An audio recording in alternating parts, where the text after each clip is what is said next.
Hey guys, with my first video of the bTres, I wanted to show off some of the main features that it has.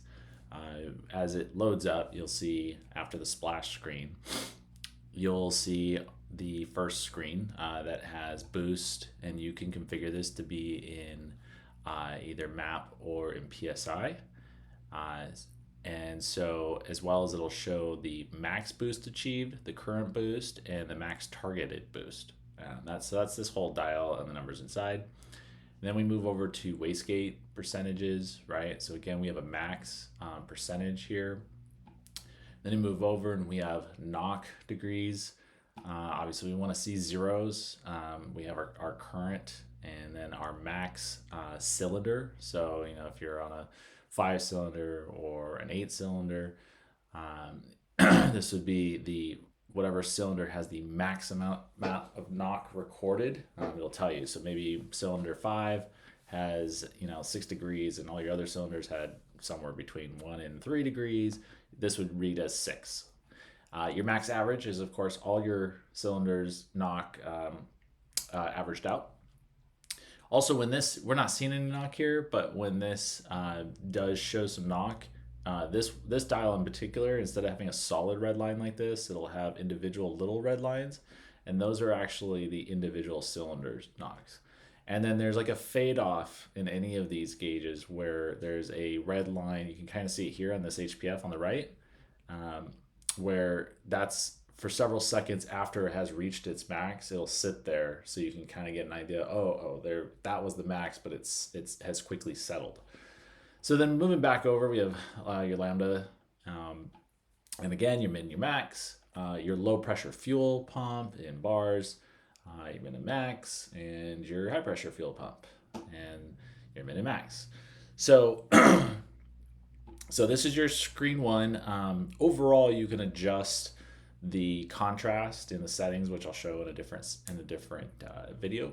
You can adjust the contrast of all these, so you can make these gauges much more darker, so that really you're seeing a lot more of the numbers and the red lines and everything, rather than the background gauge effect. But they're still there. And then also this bottom bar, you can basically tell to hide, where it readjusts the layout of these. You still have these numbers, all this helpful information here. It just adjusts it, and it darkens it out pretty much. So along the bottom, we have our intake air manifold temperature, and then and this is in the manifold. This is probably the more important number here. This is post your cooling, right? So, and then your intake air temperature at your throttle body. So at your throttle body is hopefully going to be higher than what your manifold one is, especially if you're running, of course, methanol or ethanol, or something, port injection. You're going to see this number be considerably lower, likely.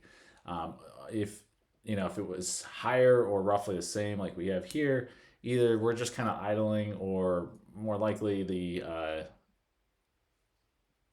cooling, water cool or air to air, whatever you may have, is probably heat soaked, and it's not doing its job anymore. Or you're just at a low enough temperature where it doesn't matter. Like right here, we can see it's blue, which means it's we know 90 degrees Fahrenheit is very cool. So this is not a problem here.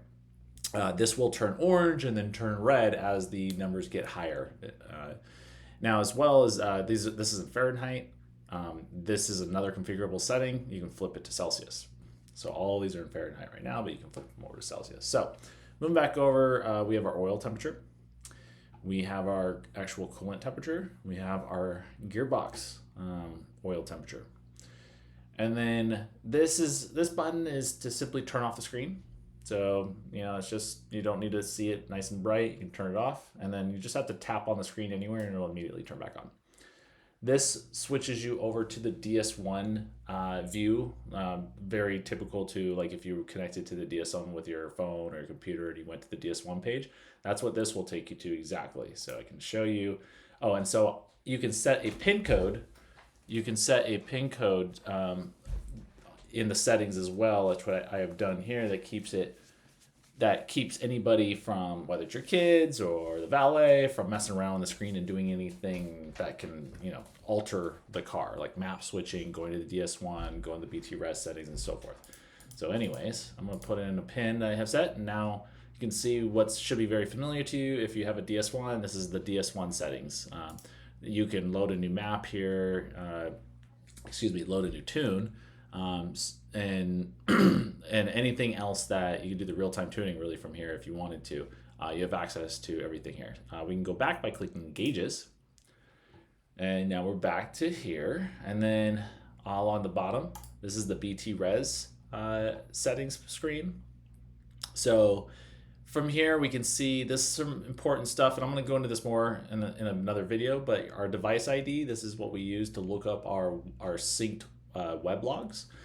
If you sync them up to the free cloud log viewer, you can use this to view them at any point from any device. And then we have our settings. Is probably the most common thing: updating software, viewing logs that have been saved. I don't have any listed here. We'll review that in another video. And then getting back over to the actual gauges. Normally you would do this and go, and there would be a button here that takes you over there. But for the sake of this demonstration, I'll just take us back here. All right, so we have map. Continuing on the bottom, we have the map, which is this demo is currently on map 0. You can tap this, and it'll take you straight to the map screen. And it's as easy as selecting one of these maps to switch. So I select this, and again, because I have the pin code turned on, I have to put in my pin. This is optional.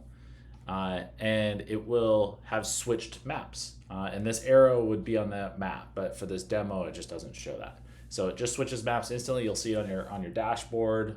You'll see the RPM thing move and show you that it's switched maps and so forth. So, and then going back, I didn't even go through these screens yet. I'm gonna go all the way back.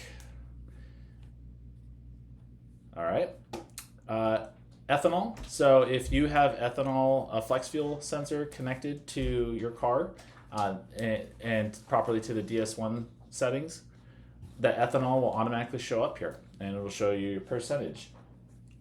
And also, this is automatically calculated on the fly with the bTres, which is your DA. And then finally, this is your battery charge. I will start a new video here to demonstrate the rest of the screens.